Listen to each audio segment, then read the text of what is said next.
Welcome back to the channel. We got some parts to deliver and a new build to pick up. So let's get started because we're leaving at 2 a.m. tomorrow. Before we hook up our trailer, we're going to drop our engine that we're going to deliver in the back of the bed. This is the engine out of that black GMC Yukon that I parted out a while back. Had like 200,000 miles on it. Well, I found a buyer. So we're going to deliver that. We're just going to set it on a tire inside the truck. Then we'll strap it down, make sure it doesn't go anywhere. We have our patented lifting strap that you find at all junkyards. It's just a seatbelt, but it works perfectly. I used to use chains, but after giving away too many of them, I just leave the seatbelt on there and it comes free with the purchase of an engine. I stopped losing chains. So now we got it all strapped down. That should do it. Oh, wait. That's not going anywhere. Let's go get the trailer. It's currently 2 a.m. We're going to pick up another build, and this is how some of my days start. The gas station next door isn't even open. So I'll see you in a little bit. So we're at the auction. Yeah, that's not ours. I'm not ready to go that boring yet. But if I find a buyer, I'll fix a minivan. I'm not biased. Here comes our truck. Nothing fancy. It's about as bare bones as you can get. I suppose you could get a manual transmission and no air conditioning, but other than that, it doesn't have a whole lot.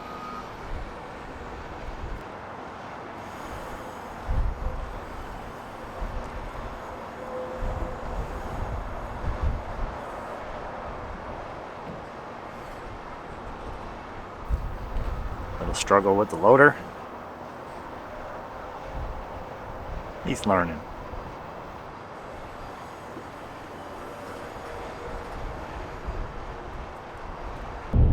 So we're on the second portion of our journey. We got our truck loaded on the trailer. It's a little sideways. Must have been the loader's first day. It'll be fine. Till it's not. But now we're gonna go drop off our engine. And if you want to know why I pick up a lot of my own vehicles, well, it's because usually I'm shipping something the other way that covers the cost and then some. So let me give you a rundown of the numbers, because you don't usually see it, and this is a perfect example.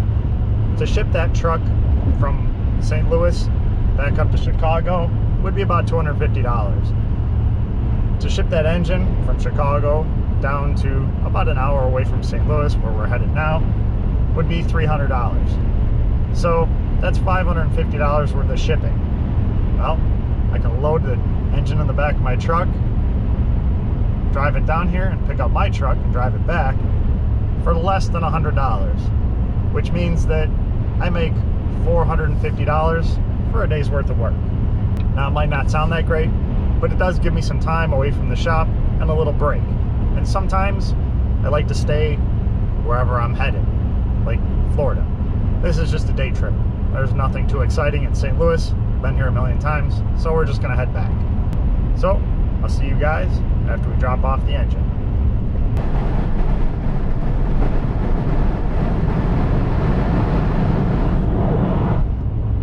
Yes, it is 38 degrees outside, but I paid for the sunroof. I'm gonna use the sunroof. So our engine's dropped off, customer's happy. We're back in the land of corruption and rust. Truck's still with us. It's a good thing. So, a couple more hours of driving and I'll see you guys when I get there. So we made it back with our truck still on the trailer. So, it's a 2007 GMC Sierra work truck. Nothing fancy, just something to get around and haul some little stuff. So, let's see if it starts. Then we can get it off the trailer, get it in the shop where it's warm, because it's cold here. It's like 10. Now I was shocked to find at the auction, the battery was still full.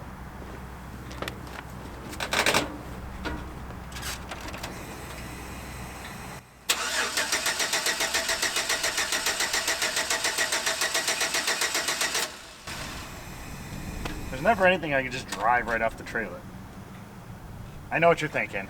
it's probably a fuel pump because it's a GM. Well, I heard the fuel pump running, and I have one little piece of information that you do not, and that's it ran at the auction. There was even a video of it running, so they weren't lying. So I suspect that one of the less than honest individuals was fiddling around up there. See if we can figure out what they did to it. Oh, that's not a good sign.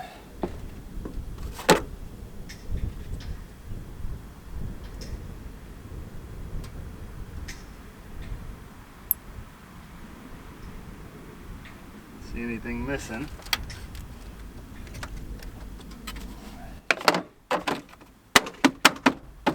Ah, we're missing our 710 cap. Get a new one of those.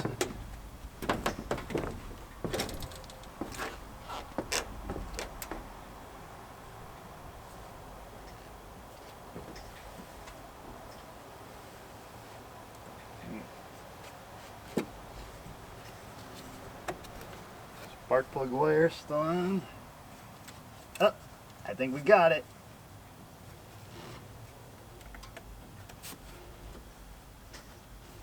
Bet that'll do it.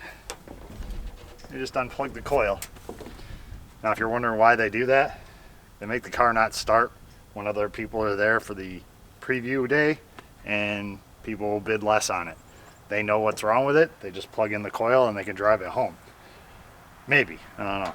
We haven't gotten that far yet. Let's see if it starts.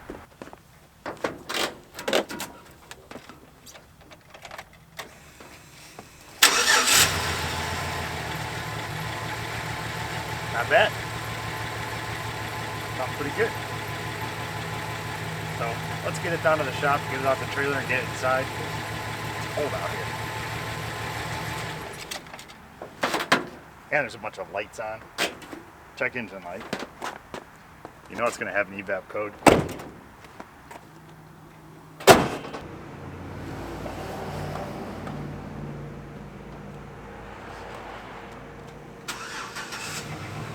There's something wrong with these power windows.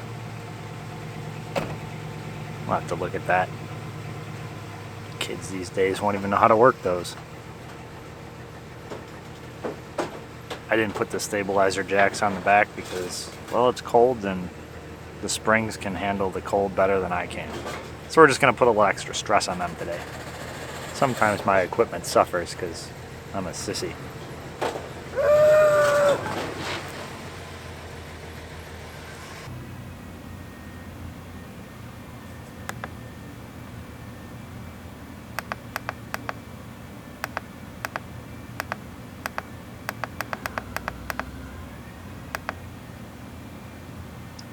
Where's our evaps? Who knows how long these have been on. Let's clear them out. Change the oil. And drive it around and see what comes back. Oh, our heater's back. Looks like we're going to need no 2 sensor.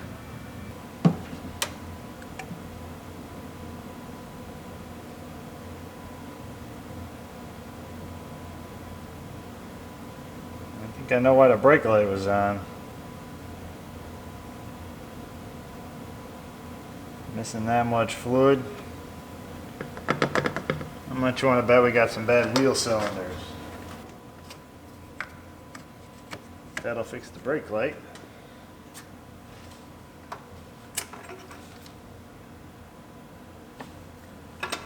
A little bit of a miss. 150,000 miles.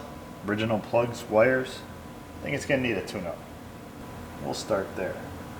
Won't hurt.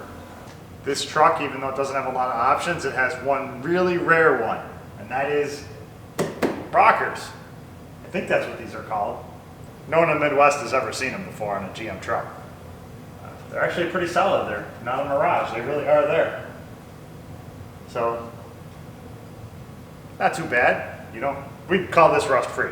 It's got a little bit of rust. In Texas, you'd say this is rotted out and junk it, but up here, this is brand new. Our spare tire hoist is no more.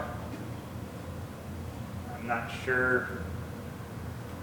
It almost looks like something hit this tore up. Maybe whatever car hit the bumper went underneath it and hit the spare tire. Possibly. I don't know. It's my speculation. So go throw a bumper on there, make it look a little better. Scott's GM Truck Emporium might have all these parts. I don't really even need to test the evap system. We all knew it was going to need a vent valve. And if that vent valve isn't bad now, give it about 20 minutes. When they start to rust and split, you can bet they don't work. And it looks like somebody's been here before because I believe that's electrical tape. I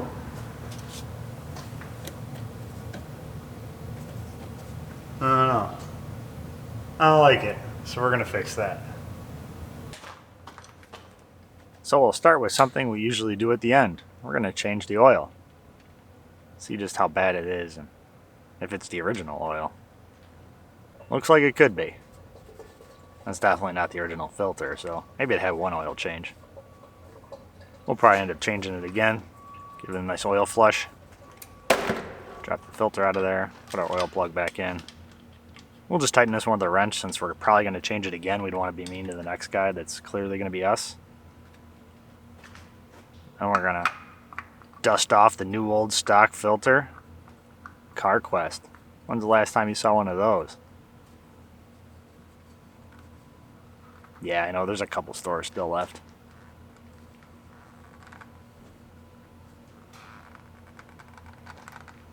Click. And we'll dump our oil back in here. Went and found a 710 cap. We'll install that and tighten it down to manufacturer specs. Then we'll reset the oil light. Just turn the key on, push the gas pedal all the way down 3 times within 5 seconds, and it should reset. Pretty simple. Now let's check the brakes and see if we can find out where that brake fluid went. We'll pull the cap off. You can do that with an impact, just don't put it back on with the impact. Put the lug nut back on. Gotta do a little Karate Kid on the back side of it to break it free. And we'll tap the drum off of there. Our lining's a little worn. We're definitely need some brake shoes. This wheel cylinder's not leaking. Let's check the other one. This tire came off a little easier. So did the drum. Worn lining. Still no leaks in the wheel cylinders. You got me as to where that brake fluid is going. I really did expect it to be there. So now we're on to some of my favorite things about these kind of builds, if it's really a build, is all the little stuff you can do that doesn't cost anything. Our tailgate doesn't open. One side was latched, the other side wasn't, so it's kind of bound up in there. So I just released it with the pry bar instead of using the handle, which would break the handle. Then we're going to lube everything up. It's all rusted and frozen, so a little penetrating oil and we'll work it back and forth. Use it a couple times, free everything up.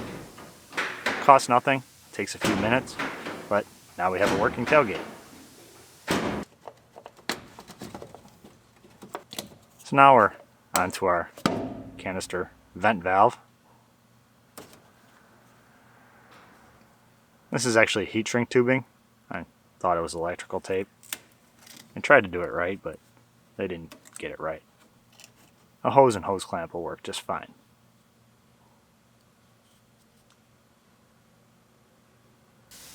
So we got our new vent valve. We're going to assemble it right here on the workbench.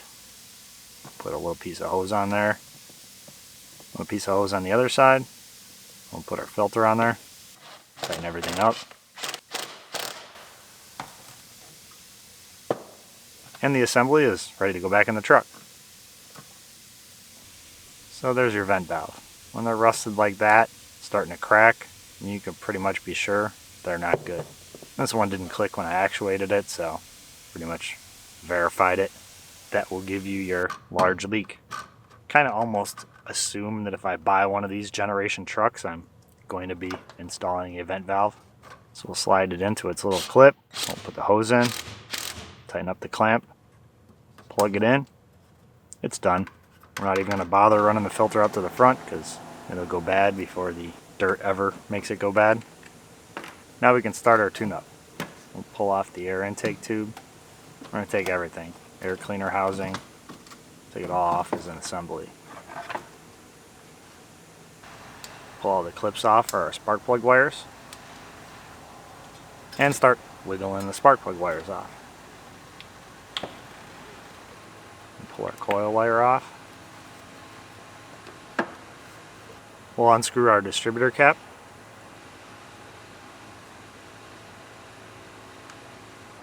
And we can unplug our spark plug wires on the driver's side. And pull all the wires off the cap, toss them aside. Do the same thing on the other side. They're numbered, so I don't have to know which one was which.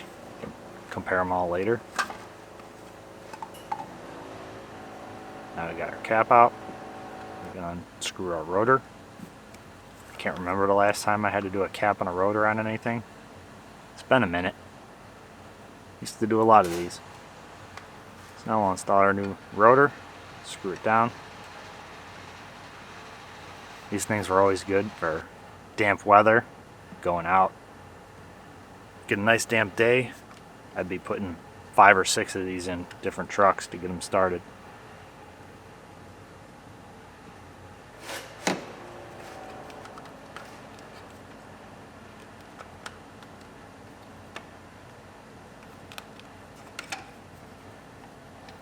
So now we'll drop our cap in there. Screw that back down.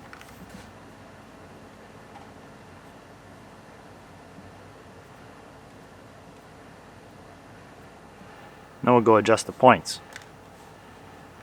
Nah, doesn't have points. Now we can pull the spark plugs out. Yep, gonna use an air ratchet just to annoy the people that don't like using air ratchet on spark plugs. What am I gonna do? Ruin the old spark plugs?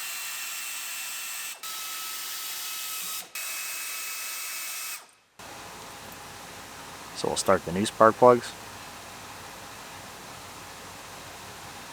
And just to annoy the experts, we're going to tighten them up with the air ratchet.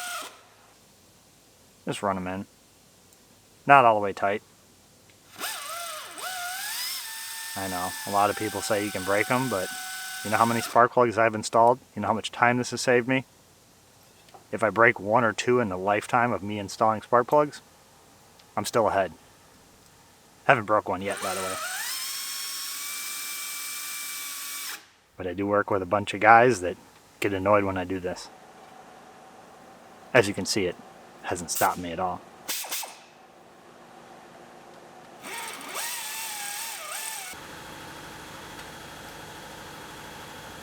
But there are a couple in the back that we just can't get the air ratchet in. So we'll do it the caveman method. Just the regular ratchet.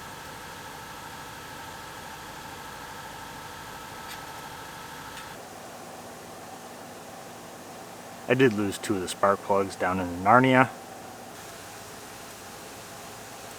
I might go find them later. But if I don't, I'm going to know where that rattle's coming from.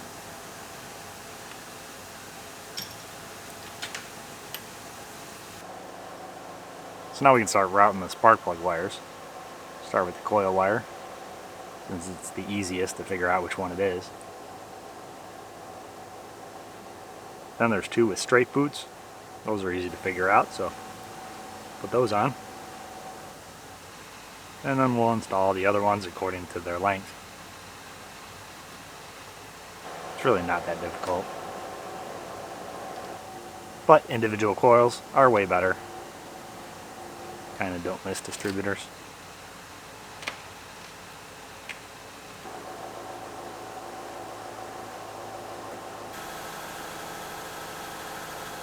We'll route the plug wires on the first bank.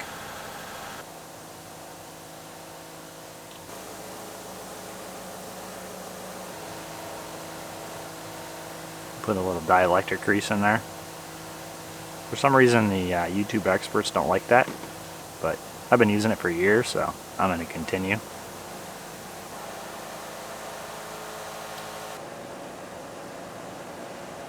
And we definitely needed a tune-up. A couple boots broke off. As you can see, the cap's pretty corroded in there. We have 4 spark plugs, but I can assure you the other 2 that are in Narnia don't look any better. And our rotor is pretty burned up in the pile.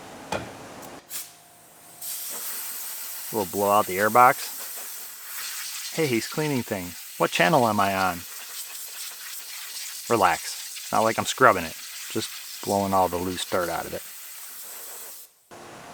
Drop our new air filter in there. And we can put our air intake back on.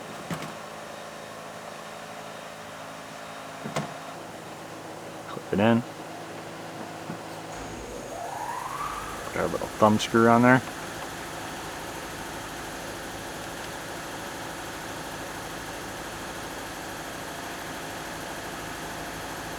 Tighten down the top of the airbox. And we'll plug in our mass airflow sensor.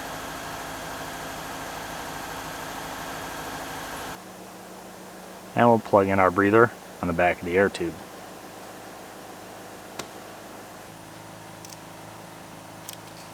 Now we have to change that heated oxygen sensor that was throwing that code. So we'll pull a little safety out for the plug, and then disconnect the plug.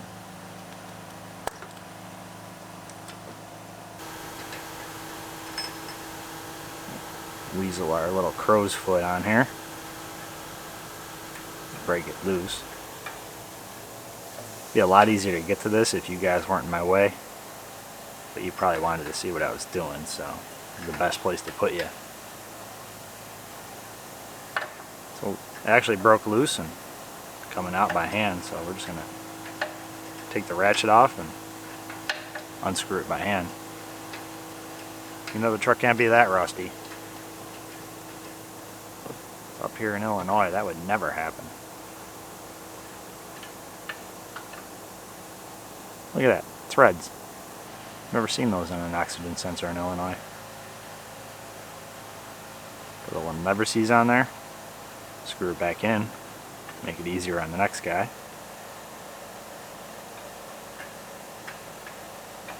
And we'll tighten it up. Click.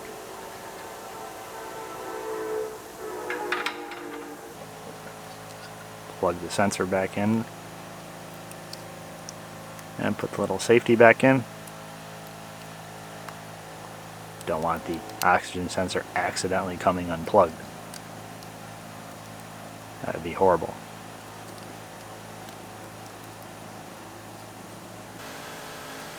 Now we'll change some wiper blades. I think I can handle this job. Just slide them back and they pop off of there and slide the new ones on. So simple, yet they keep changing the method in which they attach them.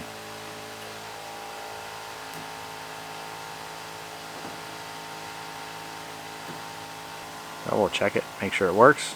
Our washers work, our wipers work, we're good.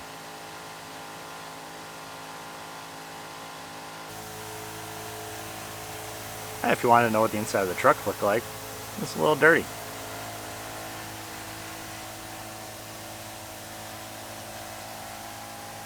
Sorry, clean freaks. I didn't do this. I got it like this. I might even clean it just to help you out. That's right. Enough dirt you can pick it up with your hand. This guy was not a clean freak. Let's see what we got in the glove box here. An owner's manual. I was honestly not expecting that. The dirt, totally was expecting that. Jackpot. What do we got here? Take a guess. How much you think's in there? Did you guess 1636? Well, this isn't a game show, but you would have been right. Oh, in the back seat we got a golf umbrella. Looks like I'm gonna have to take up golf so I can use it.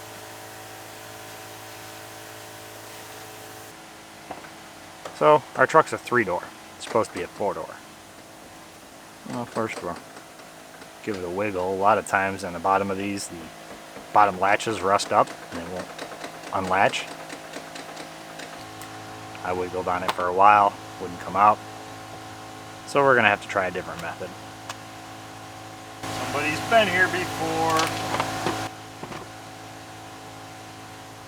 So somebody's already been here and pulled some of the screws out. We're just gonna pull the trim panel off, enough that we can see that bottom latch. You can reach inside and disengage it. And the door opens up. We'll pull that trim panel all the way off now. Ah, more dirt. There's dirt everywhere. There's a little piece of insulation in here that I'm not sure what it's supposed to do, but it just gets in the way. Sits above the latch on the bottom. We'll unbolt the handle. And we'll unbolt the outside handle. That actually holds the inside handle as well. So once those are out of there, we can pull this handle out. Disconnect the rod that goes to the upper latch. Just got a clip on it. You don't need to disconnect the lower. It's already disconnected. That's why it didn't work. So that little clip in there, supposed to hold the rod, is totally broken. It's that little green thing. We replaced it with a little red thing. The difference is the way they clip on. The green's going one way, the red's going the other. It doesn't really matter for what I need it for. This red one that I happen to have laying around will work perfectly. So we put our rod back in. It's easier to put the lower rod on the handle and install it, and then clip in the upper rod, as opposed to putting the rod on the lower latch and then trying to clip it into the handle later. So we'll bolt in our handle. Just like that, our 3-door is now a 4-door. Like I said, my favorite part, the repairs that don't cost any money. Alright, clean freaks. I've given in and cleaning the inside of the door. It was even too dirty for me. And since I have the door panel off and I'll probably never be going in here again, figured I'd give it a cleaning. Pretty bad. Not sure where they drove this thing, but maybe someone should have told them you hauled the dirt in the back of the truck, not in the cab, but whatever. We'll put our door panel on. Yes, it's still dirty, but at least the door underneath is clean.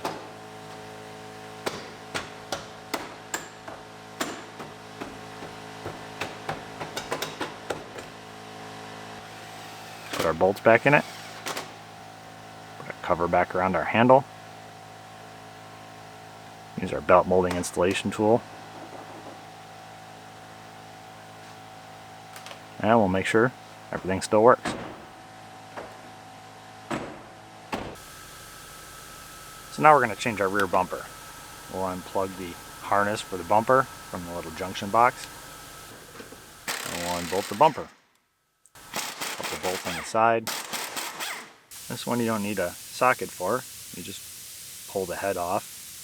It comes right off.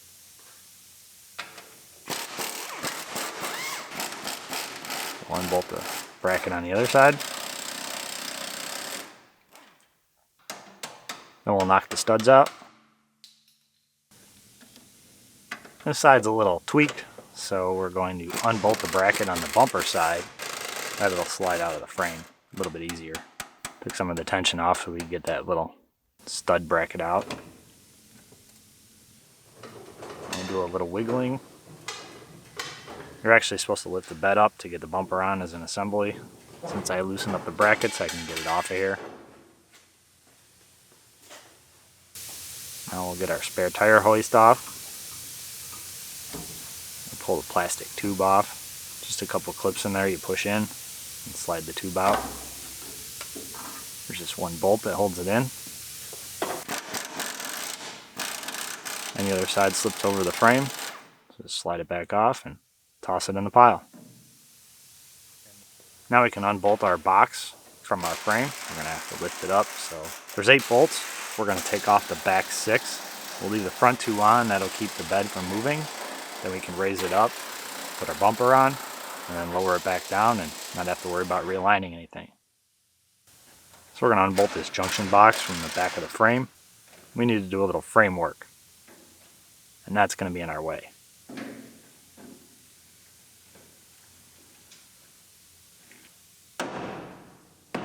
So we grab our frame rack on a stick, give it a couple slight adjustments.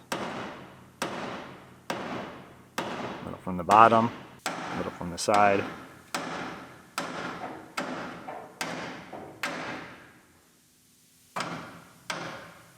Take some precise eyeball measurements. That's good to me. Straighten it out a little bit with a hammer and dolly.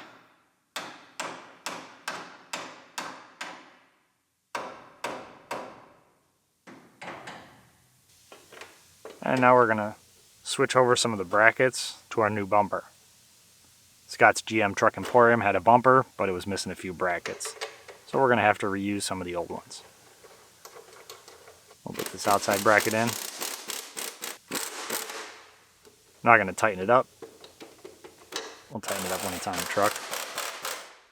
We'll unbolt the old bracket from our old bumper, and we use our frame straightener to straighten out this bracket. I guess it's also a bumper bracket straightener, and apparently also an anvil.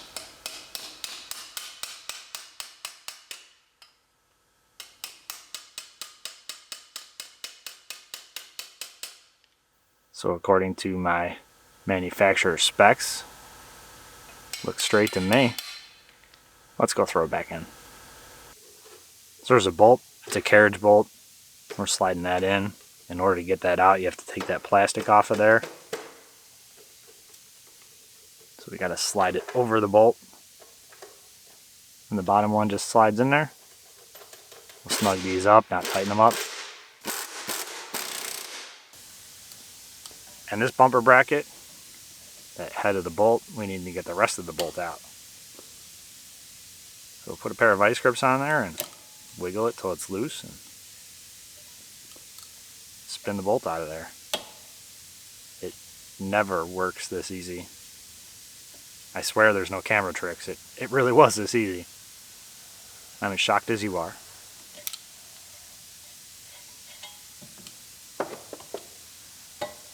So we'll bend this bracket over. It's made out of Play-Doh. It's not like I'm actually strong or anything. Like anybody can bend that. We'll slide our bumper bracket back in there and put our bolts in. We'll snug them up.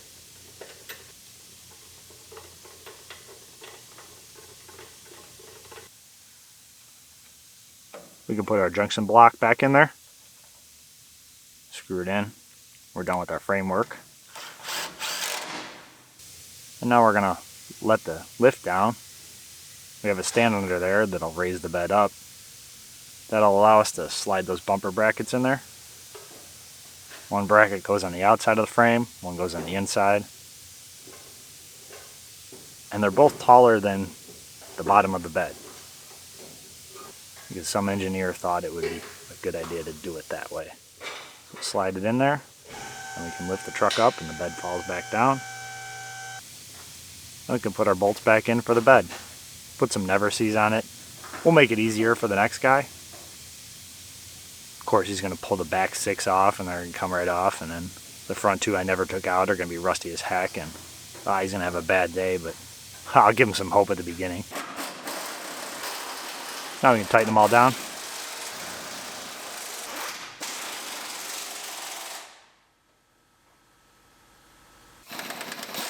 And then we can start tightening all the bolts for our bumper back up to our frame.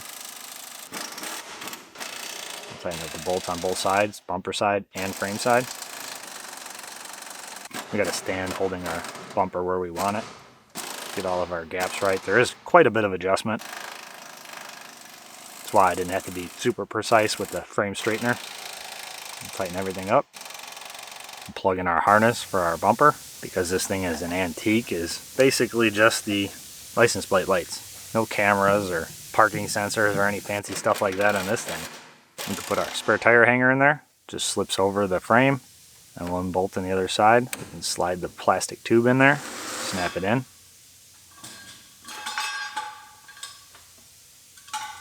We'll drop the center down through the spare.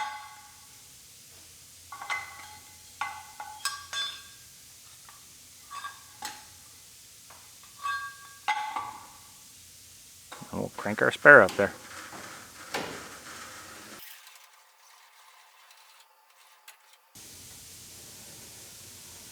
Click. Now, because I'm poor, I need to save all the scrap metal. There's lots of nails in here, so we're going to save them all. Take them all to the scrapyard. And that's what it looks like. A little dirty, not too bad. Some rust, dents. It's a work truck. Our new bumper. Back end looks much better now. Now we're going to check all the lights. We got a headlight out.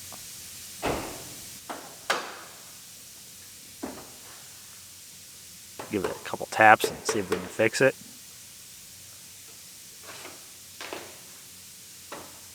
We'll see if it just needs a bulb or if we have other issues.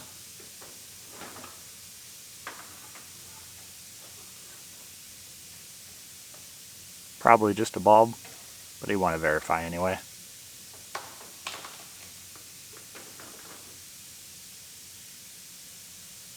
Yep, filament's broke in the pile. So now it's time to do a little interior cleaning.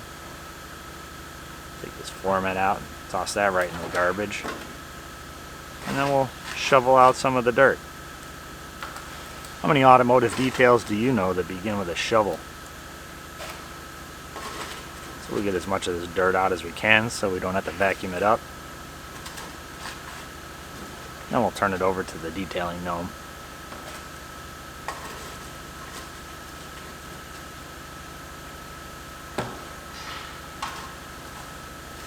So we got our tune-up done. We drove around a little bit, make sure everything was okay. Engine, trans, rear end, everything's nice and quiet, works like it should.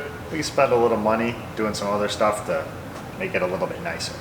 First thing, we gotta do our headliner here. Keeps hitting me in the head, messing up my hair. So I think we're just gonna go ahead and change that. Should be a lot easier to get this one out since we can open the doors, take it out, kind of like our crew cab. So let's get that out of here. So headliners on these trucks is becoming all too common with me. So we're gonna do this really quick. We'll pull the sun visors down. We'll pull the rearview mirror down, unplug it. There's supposed to be a bracket up there that covers the wires. Don't know where that's at. Pull the A-pillar trim down. We'll pull the cover over the latch for the rear door down.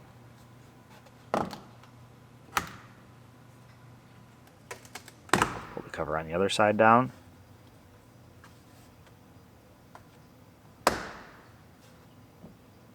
We'll pull the grab handles out. Just two little tabs in there you pull out. The grab handles stay in the headliner.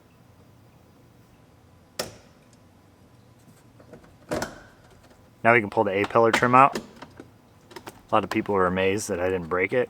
There is a technique to it. Screwdriver, quick hit, directly out from the A-pillar. I've broken a lot in my days before I figured that out.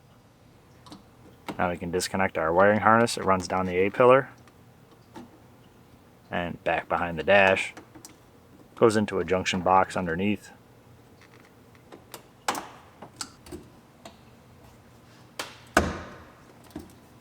Pull our little Christmas trees out of the back. And we'll pull the grab handles out of the passenger side. Just pop the centers out. And yank them out of the ceiling.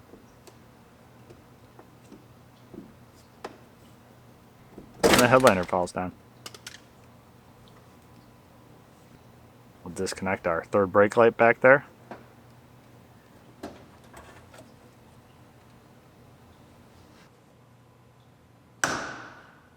Gotta squeeze it over the top of the B-pillar trim because I was too lazy to pull the rear seat and remove that. We'll turn it sideways and cram it out the door.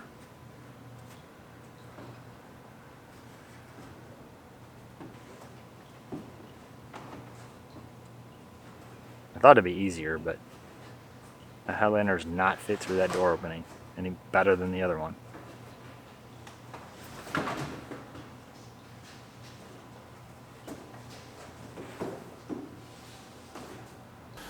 So we'll remove our grab handles, squeeze the tabs and slide these little clips off. And the grab handle pulls out. And they are filthy, so I'm going to hand them over to the detailing gnome and he can scrub those. Pull the other two off.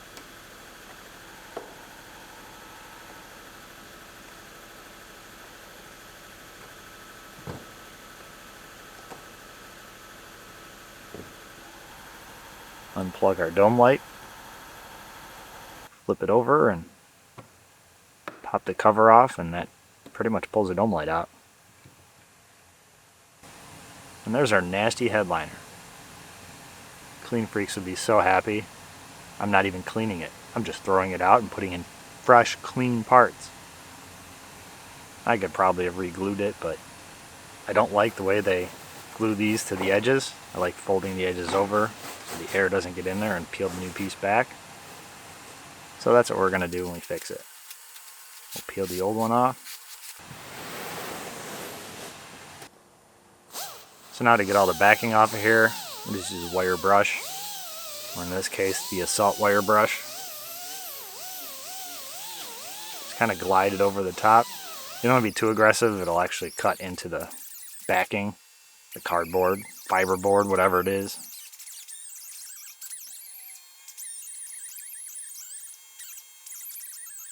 So the gnome's taking over. He's going to do the rest of it.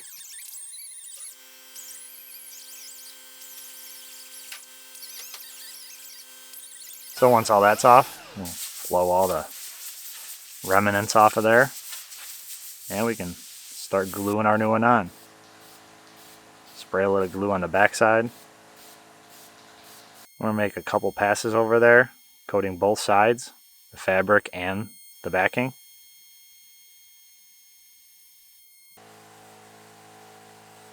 And then we're going to fold it over. We're only doing half at a time because I don't have enough practice at this to do the whole thing at once. I might screw it up. I want to get it right. So we got one side on. Now we're going to do the other side the same way.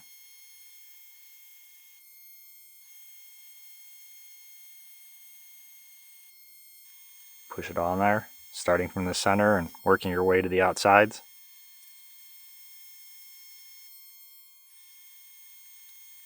Clip our dome light in there. We cut all of our holes, clearly. Don't worry, I used the dullest razor blade I could find. We'll put our grab handles back in. We'll put the little plastic tabs on there to hold them in. We're going to put these in backwards just to annoy the experts.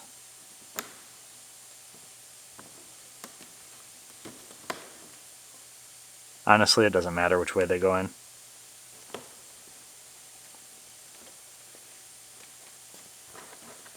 They are supposed to go from the outside in.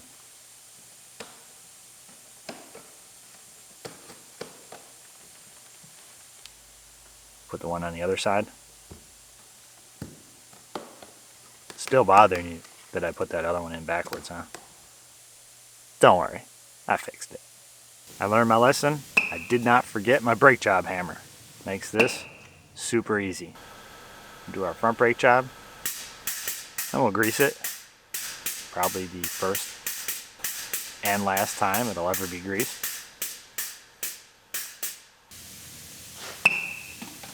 Do our rear brakes. Perfect. Let's do the other side. Again, brake job hammer saves me more time than any other tool I have. So now our headliner glue is dry. It's the next day. So we'll throw it in here. Plug in our third brake light / cargo lamp. We'll slide the headliner over the B-pillar trim. and then we'll push the headliner up there. There's some Velcro on the top that holds it to the roof, and then the grab handles. Put in our little Christmas trees in the back.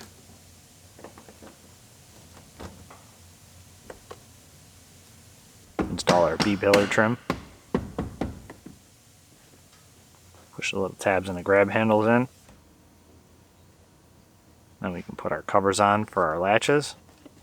They just snap in there. You can use the belt molding installation tool to install them. No need for specialty tools on these. Push the grab handles in. Push the little tabs in there.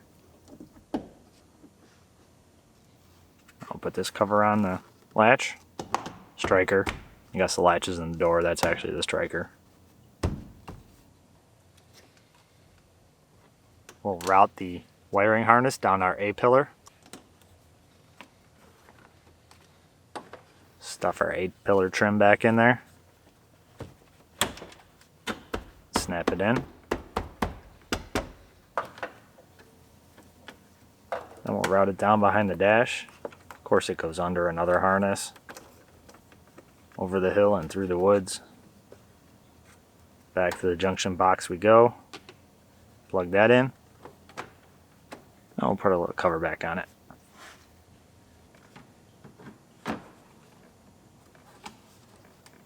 We'll clip in our A-pillar trim on this side. Slide it into the dash. Smash it into the pillar. And we can put our sun visors back in. Put our rear view mirror on.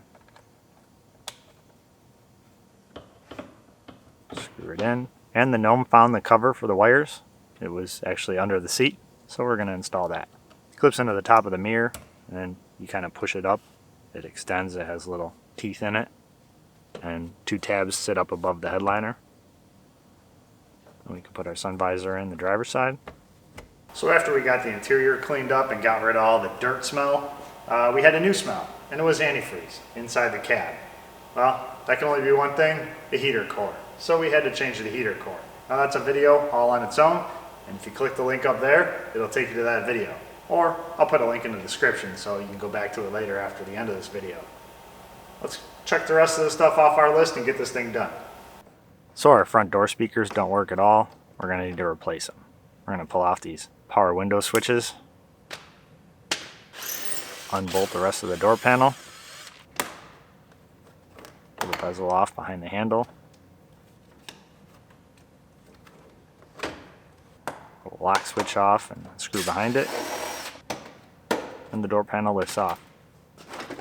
No wires to disconnect in there. Money.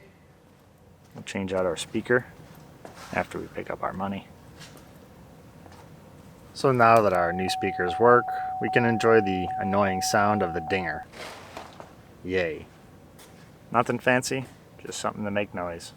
Anything is better than what was in there from the factory. So we'll bolt our door panel back in, put our window switch back in. If you need the window switch removal tool, those are available in my Amazon store. In case you were working on a car that's built 20 years ago.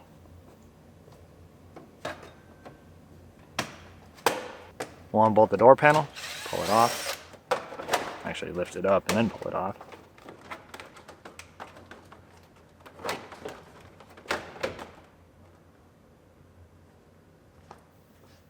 Change out our speaker. And we're ready to put our door panel back on. Changing out the speakers, pretty easy. Just 2 wires, connect them. 4 screws on the outside of the speaker into the door, done. Now that that's done, we're going to do the world's easiest serpentine belt change. Plenty of room, easy to see, and not a ton of pulleys.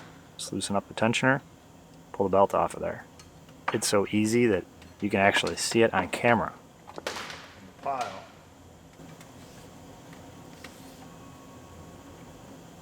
So we'll route the belt around the pulleys.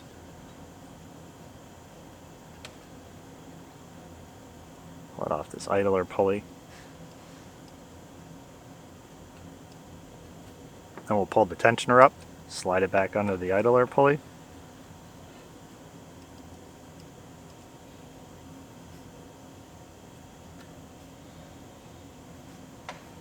Make sure our belt's on all of our pulleys.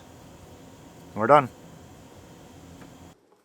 And now we're going to unbolt that bumper bracket we bolted in not that long ago. We're going to put a trailer hitch on.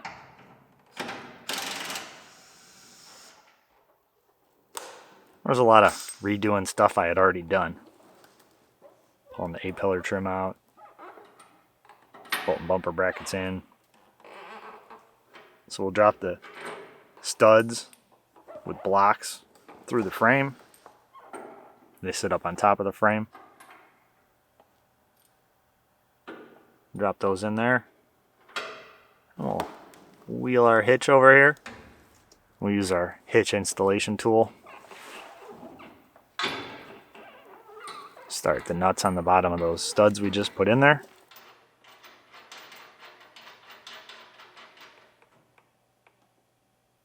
Then we can go over the other side. They recommend using a jack, but they probably also recommend that you wear gloves. We know how well I follow the rules. So, goes lock washer and then the nut. Put those on this side. Then we'll tighten everything up. There's 2 bolts that go into the bottom of the bumper. We'll put those in too. Now we're just torquing everything down with our impact. Pneumatic torque wrench. And that's what it looks like. Complete with the shipping cardboard and everything. Okay, I'll tear it off because I know someone's going to be offended if I don't. And there you go. That's what it looks like. Pretty easy. 5-minute installation. So now to cure that burned out light bulb, we're going to replace both of them with LED lights. Okay, cue all the comments. Thanks for blinding me. Well, I'm sorry that you're a non-LED having halogen peasant. Maybe upgrade and blind somebody else and make it even. But properly adjusted lights won't blind anybody. But if you want to be mad about something, go ahead and be mad. I don't care. Clearly. So the lights are much brighter, but they aren't any higher.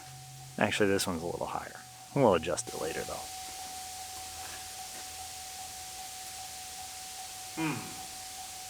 So I don't want to hear about it blinding you.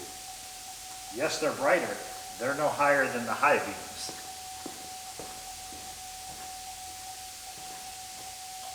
As you can see, the high beams shine much higher. Those will blind you.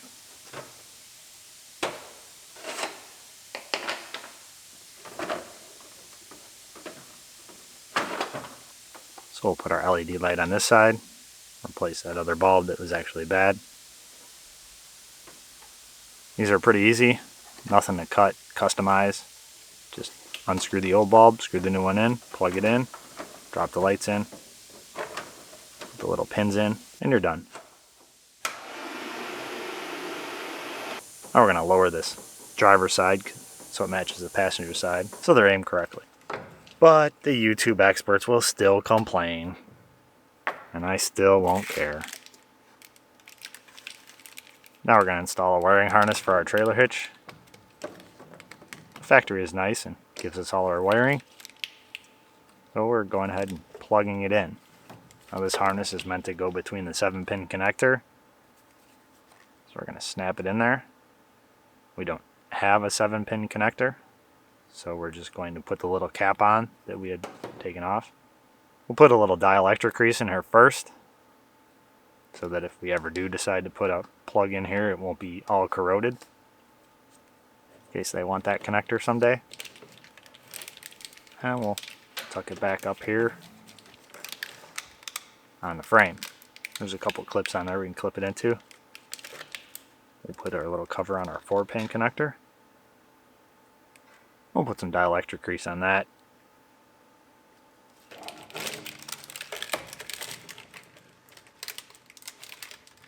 We'll route that down so it comes out by our trailer hitch. And we'll zip tie it up. Now we have our circuit tester. These are available in my Amazon store. Works for both 7-pin and 4-pin connectors. We'll plug it in. We'll check all of our lights.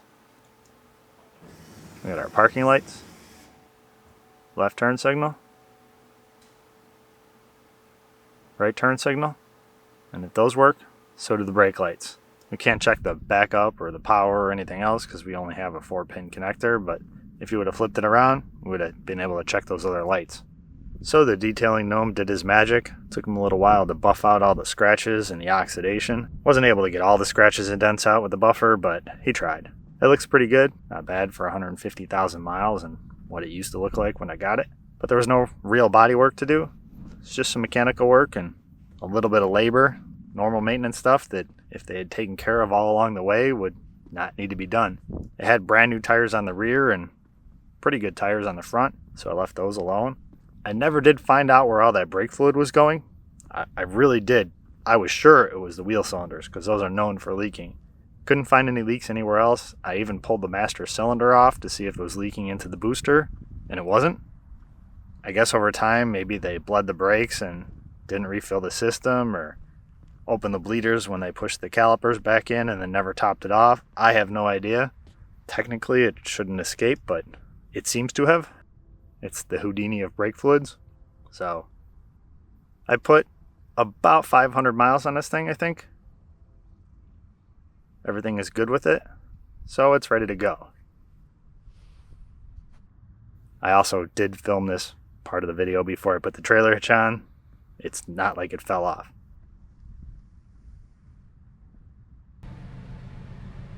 So even our interior is nice and clean. Couldn't do anything about the burns in the seats. Kind of a shame because there wasn't a whole lot of wear on the seats, but there were a lot of burn holes.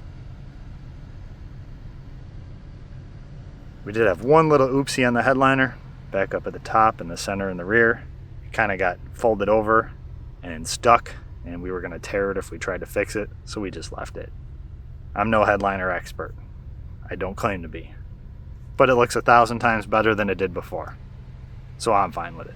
Our seats are clean. I actually kind of enjoyed having a little pickup to run around and deliver stuff with. So maybe I'll be getting some more. So that's it. It looks like this job is done, but there's only one way to really be sure. So it's time to play everyone's favorite game, What's in My Console? I was actually kind of afraid I was going to find dirt in there. There's not much of anything in here. There's not even any extra bolts. Job must have been too small for that. Oh, there is one thing. An arrowhead. Is that offensive? Probably. But that's it. That's all that's left in here. Guess the detail guy got everything else. I hope there was no money in there. So, thanks for watching, and I'll see you soon. So I'm sorry to crush your dreams if you were hoping to own this vehicle. It's actually already sold to a previous buyer that bought that silver Yukon that I rebuilt a while back. He came all the way from Texas to pick this thing up and drove it home.